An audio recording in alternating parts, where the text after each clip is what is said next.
We can always start early. All right, Okay. folks. All right, folks. All right, folks. Here we are again. Here we are again. Back again. Another Sunday, the first Sunday of 2025. Happy New Year to all you folks out there. For those of you who are first-time tuner, first-time listeners to my work, my name Aswan Crookshank, former Division I college football player and current five-time published author and educator. We do this every single day. Miss Kimberly, how are you? I'm doing great. Happy New Year to you and everyone. Mm-hmm. So, I hear someone has a birthday coming up.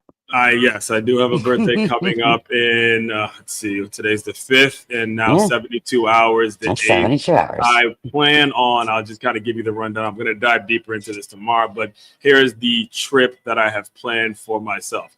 Driving from West Palm Beach to Panama City to stay in the Bikini Beach Hotel. I don't know. I mean, I'm like, now you're talking my language. I saw that. Okay. So the plan wasn't to go there. The plan actually is to go to Atlanta to visit the College Football Hall of Fame. So I was looking for Yes. places that was going to be a nice drive, easier drive from Palm Beach to Atlanta. So I looked up Panama City. That's the only place in Florida I haven't seen. So I booked a stay in Panama City hotel. Hmm. And they said Bikini Beach Hotel. I'm like, okay, now now we getting somewhere. Now it's a birthday. Now we're talking about birthday gifts for Aswan, and then I'm going to enjoy that day and then drive to Atlanta to visit the College Football Hall of Fame and just be in my glory and enjoy everything that it's about because I've heard about it, I've seen pictures of it, but I've never gotten the experience myself. And then right after that, we got the Orange Bowl and then the Cotton Bowl that Thursday and Friday. So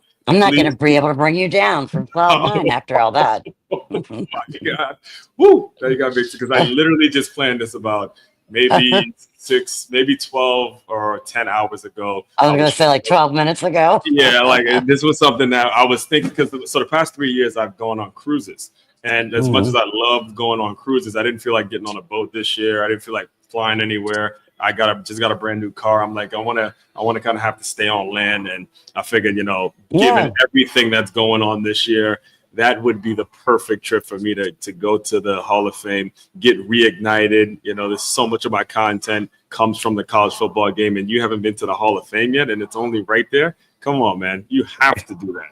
Like you Well, have I to. am excited for you. I can't Yes, wait. thank you. Yeah, yeah. You're the first one actually hearing about the trip because I just planned it. So, I'm finally able to get it out.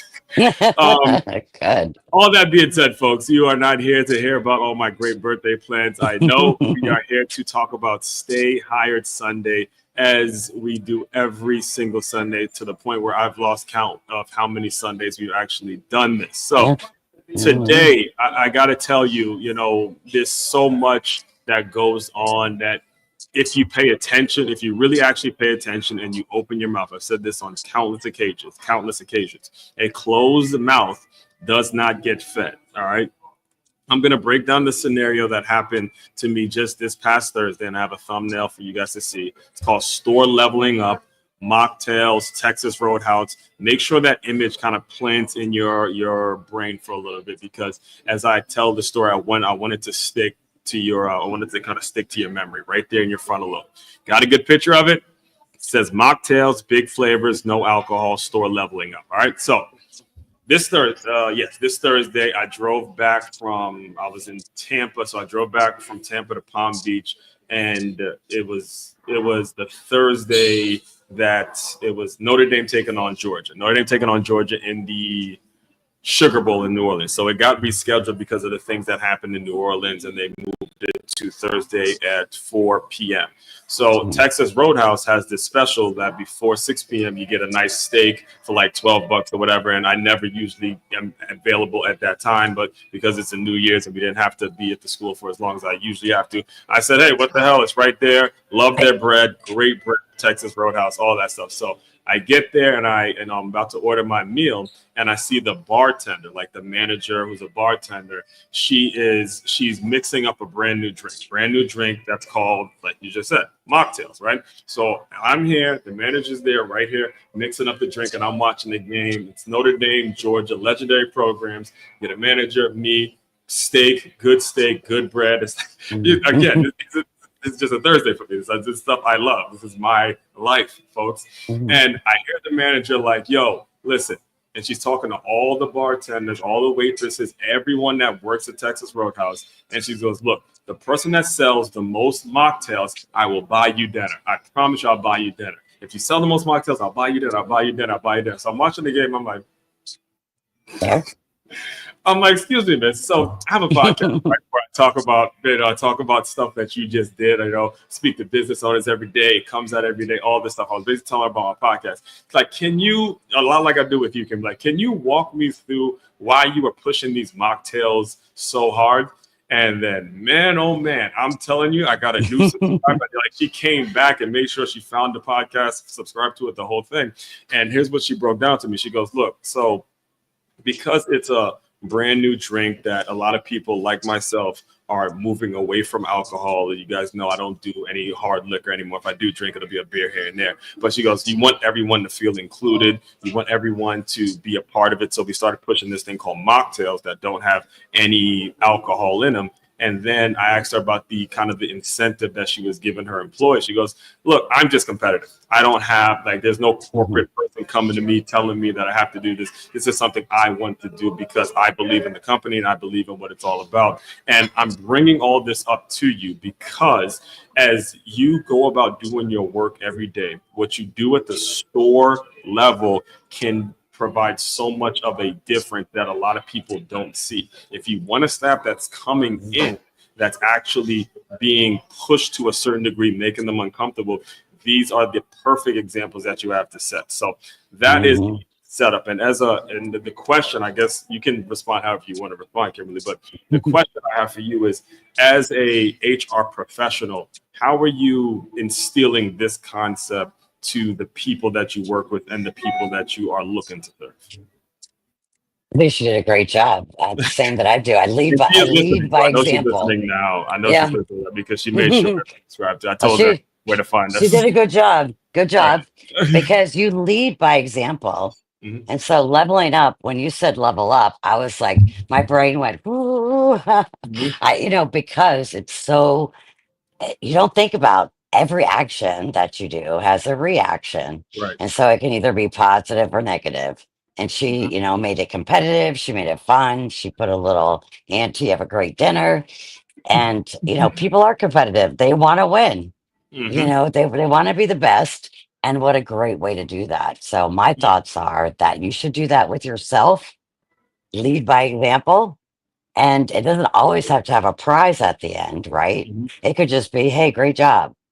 Or, hey, you get an extra hour lunch break. It doesn't have to Mhm. cost a lot of money. But when you think about my own self, for example, this year I said I'm going to make 5 videos every day. So I have 3 goals every day, and I call them my 3 wins. Of course, my agenda is a lot longer, but I have 3 wins that I do. If I do 5 videos a day, if I read 5 chapters of my book, and I walk 5 miles, that's my 3 wins for the day. If I get that, I won the day. And you set those challenges for your own self. Mhm. I think that that's amazing that she did that, but we should all level up in that way. I have a lot more other ideas, but I'll give it Mhm. back to you now. Yeah, well, you actually just brought up another great point. I just left church, and the pastor was preaching about something I've never heard before in terms of the new year. He said, "You have a drifter, you have a driver, and you have a designer." All right, and I'm gonna kick Mhm. this to you for a second because you would appreciate this message. So you get a new year, and everyone has incredible energy. You have resolutions, and you're gonna be doing all these great things. You have those drifters. You have those people that are just like, whatever, it's a new year. I'm not gonna set Right. any goals. Do whatever it is. But then you have the drivers, and the drivers. This is important. This is important for you guys to understand as well, especially myself being in having a fitness background.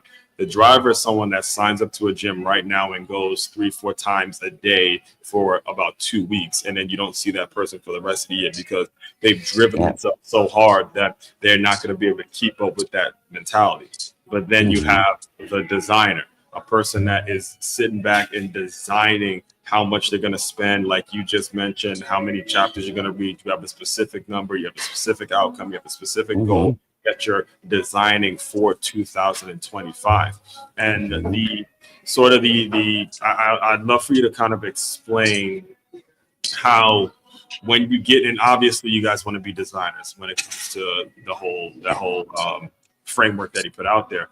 But when Hmm. it comes to evaluating people, and this is one of the things me and her started chatting about, is the folks who are not as enthusiastic, the folks who are not going to go out there and will even use this instead the mocktails, the way, even though she just created an incentive for you, even though and the person that spent some time in the restaurant business, very few managers, even especially in education, very few people, period, superiors are going to give you that opportunity to go out and sell. But Right. the people that decide to blow it off and they don't take it as seriously, how do we obviously have to address that as well, because it's true in our Hmm. own lives. If you design this plan and this person's not able to help with that design, again, you got to start eliminating folk from your circle. So Right. Well, design's nothing without execution.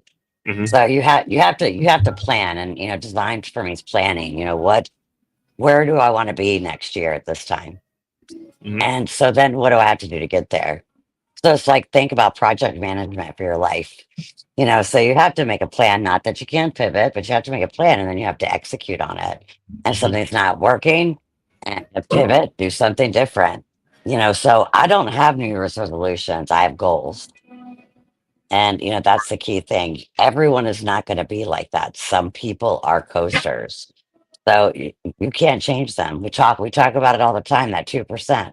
You right. can ask them how you can learn in role. What can I do to support you in role that you would like to learn? And you would be surprised if you start giving people ideas. Would you like to learn Susie's job over in accounting? I got to pause you there only because you really just hit on. You see that move swiftly framework. Anybody new that's coming, and let me re-emphasize or retell the actual acronym of Swiftly. It's skilled workers, well-informed workers, front team workers, and then the LY. You lift yourself, you add your LY every day. So when you just said enroll, can you please elaborate on enroll? All right, enroll is something that's huge because what I've seen on multiple occasions is money gets in the way. There's actually just Oh even yeah. yesterday, I was training a client. Oh, not a client, but I do boxing training every 2 weeks, and I had a person that came yesterday, and she's a new graduate. She told me after she's going to just be applying for jobs all day because she just graduated from FAU. And one of the things that gets in the way is money. You're looking for something that has, and that's the big thing about college to the real Hmm. world, quote unquote, is now you got bills to pay and you could take a job that has absolutely nothing to do with your passion because you lose the sense of what enroll is. So I'll kick it to you to really walk us through what do you mean by enroll, because that Hmm. right there is something that if you don't know it, you are all the way effed. I'm working on my swearing, but you are all the way effed. You are going to be on a track and you're going to be making money whether you're making a lot or you're not making a lot. You're just going to be on a Yeah. track that you don't want to be on. So there's two ways to look at enroll. Enroll could Yes. be that coaster that is they're receptionist, and nothing wrong with being a receptionist. If people are passionate and they're amazing at it. But if they don't want to grow, say to be an administrative assistant, that would be the next step up if you stayed in that path. They want to be enrolled. They want to stay as that, receptionist, and that's all they want to do. So how do you support them in learning in that role when Mhm. they already do a great job, right? The other part of that is you could, I'm in HR. Now, there's things that I love about HR and things I do not like at HR very much. I Mhm. do them like, administrative task or, filing. There's things that we have to do. Not a fan. So I wouldn't go apply for a job that was, filing all day because that's not my favorite thing. Right. Mhm. But I love employee relations. I love training and development. I love building, a great engagement team and all of those things. And so that's where I thrive. So if you're not in your right role, is the money important? I could go file for 200,000, but I could do like what I'm doing now and I love it and I Mhm. can make 50,000. How happier do you think my life is going to be if I do what I love? I Yeah. don't, of course we want the salary that we want, that we're looking for. But sometimes you have to take a step backwards to take a step forwards. And I think that gets lost sometimes. All right, so I'll add a little more to it and give you another real life example. Again, folks, if you're Okay. new to me, this is what I do all day. I don't stop. If you're an entrepreneur, the brain doesn't turn off. You're gonna everywhere you go, you're gonna pick up on business lessons. So forgive me if you think it's just what we do. It's the way we're conditioned. So yesterday, you've heard of this place, you've heard this story a little bit, but I had breakfast at one of my favorite spots, Pete's Palace, with their Polish Hmm. omelet. All right, and they have a bar. And I actually found time because college football is coming to an end, so I actually found some time Hmm. that morning to go to Pete's Palace. And it's such an old school business setup to where they have a bar where I can have my breakfast, and you have the ladies writing down the orders, and then they're going to this big bulky calculator and they're trying to put the numbers in to the point where they have to add this up, and it's a Right. huge calculator that looks like it's been at least 20 to 30 years old, that it feels like it's been there the whole time. You go pay, you have to go wait in line with the paper. You don't even pay up front, and wait and get all your stuff. So then after that, I went to Chili's. And again, I was sitting at the bar watching this. I think it was a basketball game or something like that. I just like the deal that they have. And with Chili's now, they have a kiosk. They have a kiosk. It's like, boom, tap your thing, you add your tip, boom, you up out of it. And when you're talking about enrolling, only because you mentioned receptionists and you mentioned the folks that are just they're kind of collecting a check or they're comfortable with their salary, if you Hmm. don't take the initiative to make yourself valuable, my coach used to tell us this all the time. Earn your keep. His language was a whole lot more colorful than mine, but earning your keep is like, if not earning your keep, I should say, is actually taking a risk, because just like that, these people that were at Pete's Palace, if somebody comes in, buys it, some investment group buys it, that's the first thing they're going to do. Get rid of the damn Oh, calculators, get rid of all the absolutely. people. Let's put a kiosk in there, take those profits, and only bring in the people that make the customer experience a whole lot more efficient for the folks like us when that needs that omelet at least twice a month. I got to get that omelet. So I'm going to you say know, twice a week. yeah, a little more than that. But yeah, your thoughts on that when it comes to just the teaching the initiative piece of it, because if you're so comfortable in your role per se without taking that initiative, you're going to be on the chopping blocks. It's just Yeah. the truth of it. So I would take it a step further, not Mhm, just do a great job. I would say go two times more. mhm, So if your job description, I mean, blow their socks away. If you have the skill and ability and you can do something more, then do it twice more, do it three times more. I'm not saying work 24 hours a day. I'm talking about your output. So your output should be two times more than what you're giving. Called state hire Sunday. These are tips to keep you in role or even grow your role. Um, you can't teach that though, Aswan. Do you know that? You mhm, can't teach somebody to do that, but you can encourage them by saying, "Hey, would you like to learn XYZ skill depending on what the job is?" For me personally, mhm. you under promise and over deliver. You never say you could do something unless you could do it.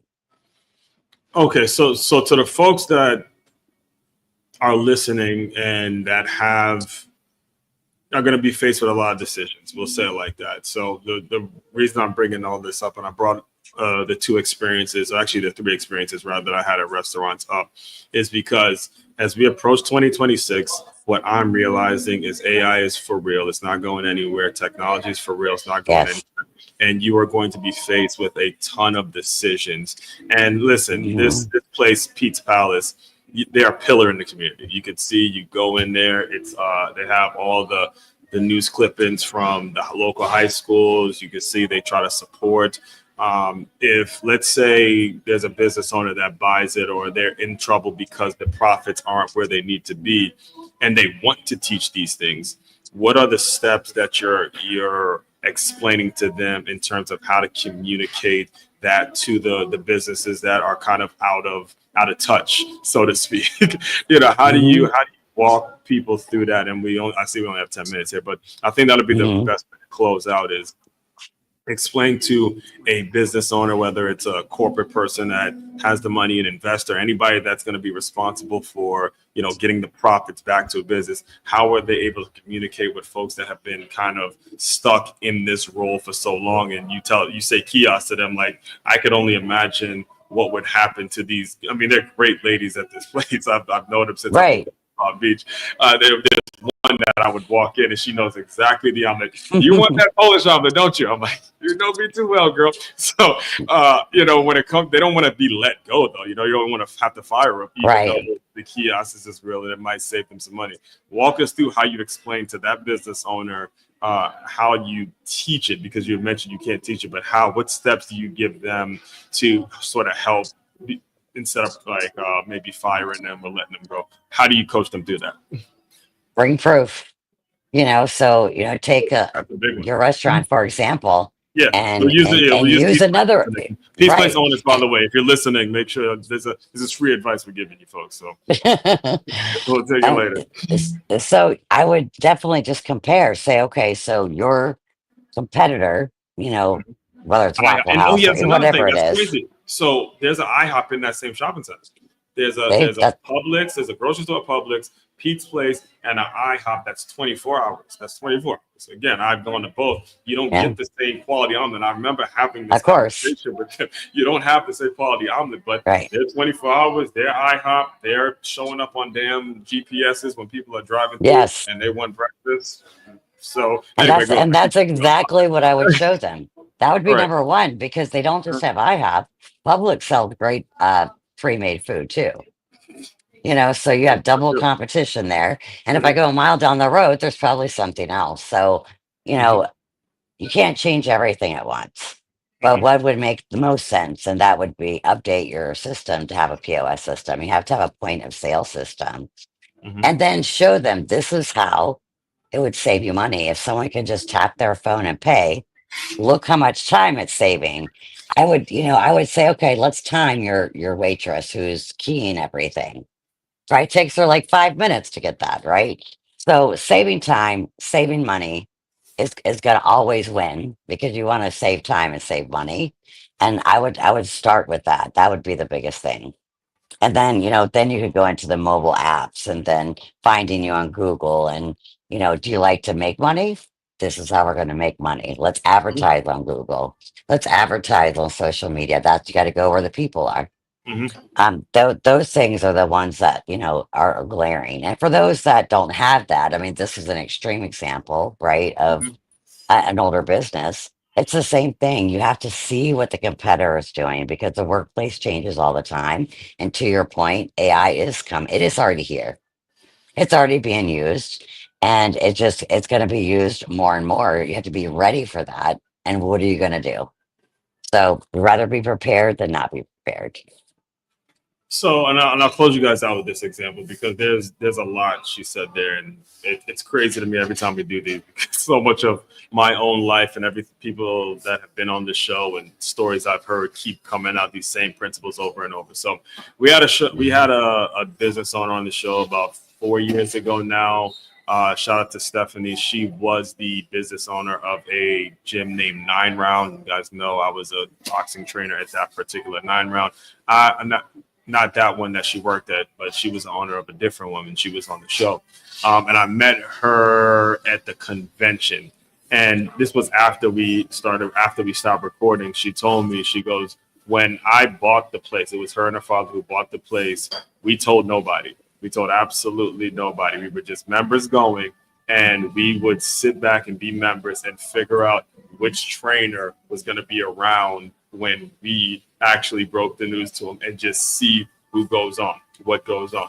And I bring that up because if we're going to use the Pete's Palace as an example, and you are an investor in the place, you are someone that has bought into, whether it's the shopping center or you bought into the franchise because it's you need help with profits, whatever the reason is for your involvement is, I would strongly recommend that you do exactly what Stephanie did. Go in there, have lunch, tell nobody, see exactly, have the experience I had with this particular waitress who knew my name, knew what I like to eat. And then those are the people that you look to apply what Kimberly just expressed. The proof, the Hmm. saving time and money. Try to teach those people because those are the people that you're going to want regardless. Yes. Whether it's the kiosk that takes over or it's not a kiosk that takes over. Whether you have them, hey, maybe go and work some events at a local game. Maybe you have them go do some fundraising. Maybe you have them take part in something that the local high schools are doing instead of spending so much time in this place. You need to know who your people are. All right. You need to know who your people are. Right. You guys know I got Ask to them what they want to see. Ask them what they want to see. exactly. So, That is the real mhm, that is the real that's your work as as the person that has mhm, the CEO as the investor. That's your mhm, role. And she's wearing a Steelers logo, and you guys got to understand. I know they lost last night, but the organization is top notch. There's a reason that particular organization has the mhm, most Super Bowls of any NFL franchise. Is because they have had mhm, three. There's been a century of National Football League being played. The Pittsburgh Steelers have had three head coaches for a reason: Chuck Noll, Mike Tomlin, and Bill Cowher.